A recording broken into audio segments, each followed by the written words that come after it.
Hey there, fellow online shoppers.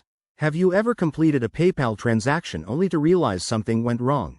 Like you didn't receive your item, or it wasn't as described? Don't worry. Disputing a transaction on PayPal is straightforward and can help you get your money back. In this video, I'll guide you through the entire process step by step, so you can handle it with confidence. Let's dive right in. First things first, you'll need to log into your PayPal account. Make sure you're using a secure device and have your login details handy. Once you're in, head over to the Resolution Center. You can find this by clicking on the Tools or Help section in your account dashboard. It's designed to make resolving issues easy.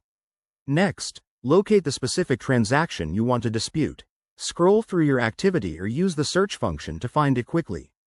Once you've selected it, you'll see an option to Report a problem or File a dispute.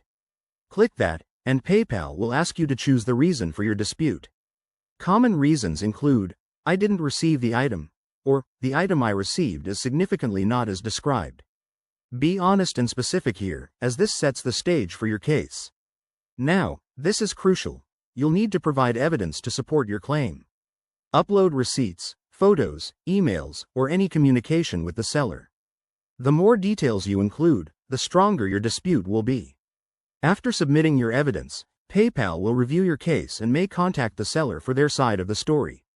While your dispute is being processed, keep an eye on your email and PayPal account for updates.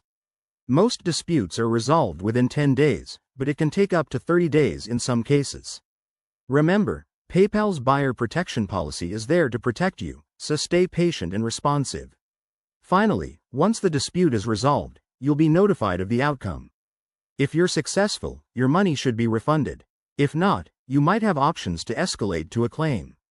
Thanks for watching. If this helped, give this video a thumbs up and subscribe for more tips on online safety and transactions.